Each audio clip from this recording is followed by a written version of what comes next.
So the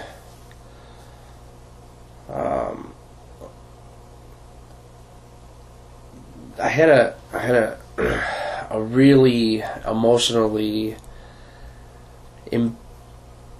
detailed dream, and it's been with me. This was before I got sick, a couple weeks back, and it's still with me today. It's just one of those dreams that occasionally I will have that will stick with me for a long time. And I got very scared in that dream, scared that I was going to die. And those are really serious dreams to me, and I always try to figure them out and what exactly they mean. But from start to finish, I was getting on an airplane with my family, and the airplane was similar to the Concorde. It was a supersonic jet. It wasn't the Concorde. It was all black, and I had a sense that it was an updated model of the Concorde. And I knew that it was updated throughout the dream, and I'll go into that in a second. But I was with my family, and I had some luggage, and I was sitting in this seat, and I looked forward, and there was an LCD screen or whatever, and it showed the front view, the outside view of the plane out the front. And I heard my wife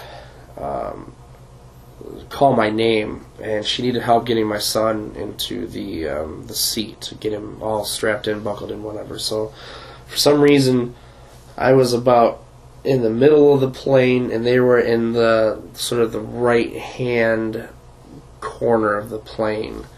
It was obviously much wider than a normal plane, but then of course it was a dream, because I could look over and there were several rows on each side. There was lots of room, lots of room. And I go over there and I'm helping get him strapped in and so on. And I tell him that the plane ride's going to be okay, because he was scared. She was scared. I told her everything's going to be fine. We're going to be great. And then I got scared, and I don't like flying. And it's not because of the fear of crashing or anything else. It's the motion, more or less. I don't so much get motion sickness, but on certain things I will, and that's one of those things that I do.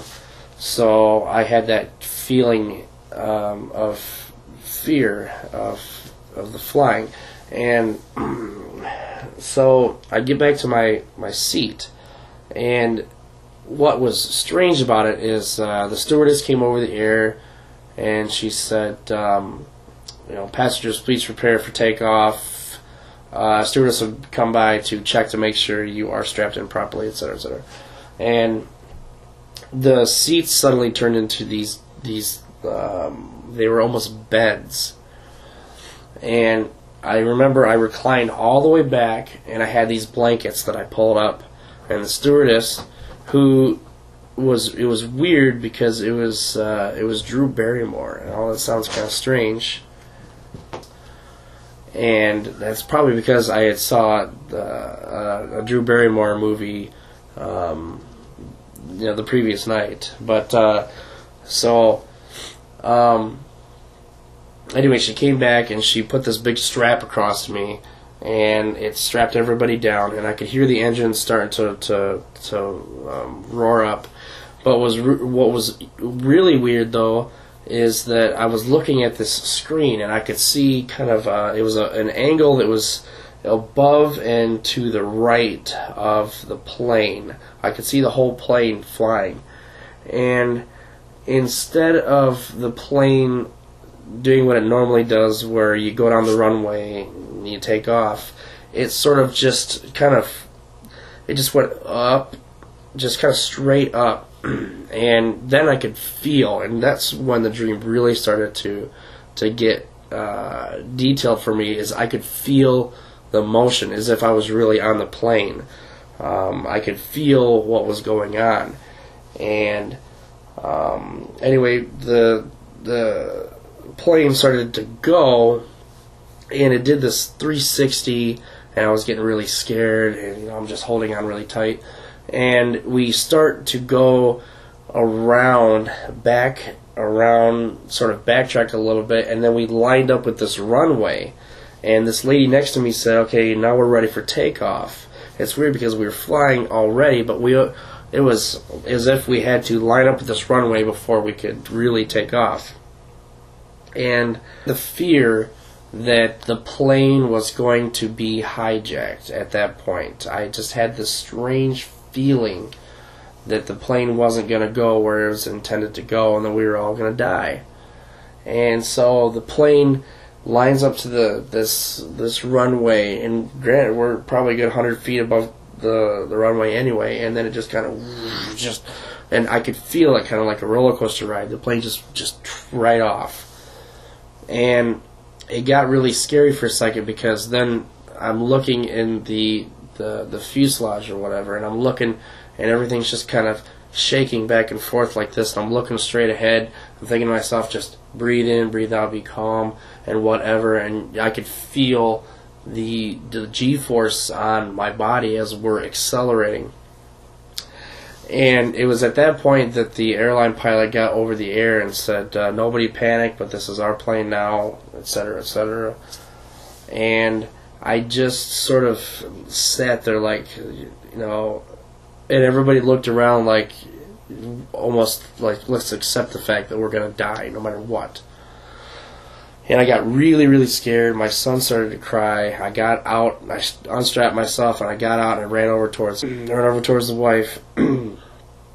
And we started to go down. And that's when I got that angle again from the upper right hand of the plane again. And the plane started out like this, and then it started doing this, and it went down upside down. And there was this big building. It was like a mall almost, and we landed on top of this building. And I was seeing it from an outside point of view, the plane going down, and I just sort of suddenly everybody fell out of the plane, but the plane was above, and it was being held by the roof, and everybody was freaking out. We were trying to get out of there before the plane fell or whatever. We were afraid it was going to blow up and everything else like that. And I grabbed my kid and grabbed the wife, and she actually grabbed a hold of him and was carrying him, and pieces started falling at this plane, and I barely missed one, and I landed on the ground because I was trying to avoid it.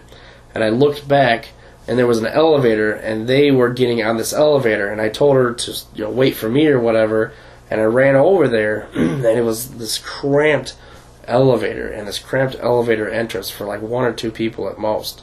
And she got on it, and I said, "Just go, I'll take the next one," and whatever. Well, suddenly, at the entrance of the elevator, this big piece of plane or engine or something fell right in front of me. And it blocked me, and I felt cramped. I mean, it was literally inches from me, and the elevator door was behind me, and I couldn't see anything. It had completely blocked, and it was nothing but engine or something, whatever was in front of me. And I felt completely claustrophobic at that point, which I'm not a claustrophobic person. And all I wanted to do was get out of there. And I kept thinking to myself, I can wait, I can wait, I can wait. Well, that's at the point when I woke up. And you can't describe the dream through words to be able to experience those emotions, but I was really scared throughout that whole dream. I was very scared. I'm scared of dying. I'm scared of whatever might happen. The feeling of flying was real to me, and it was just, I don't know, it was really strange.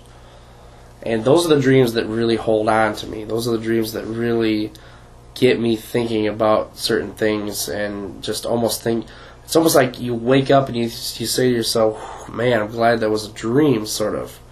Because it's that good, it's that detailed, it's that lifelike. And while the dream itself didn't really make a whole lot of sense in reality, the feelings, the sounds, the smells that you experience during that are almost as real can get. So that was a really weird dream.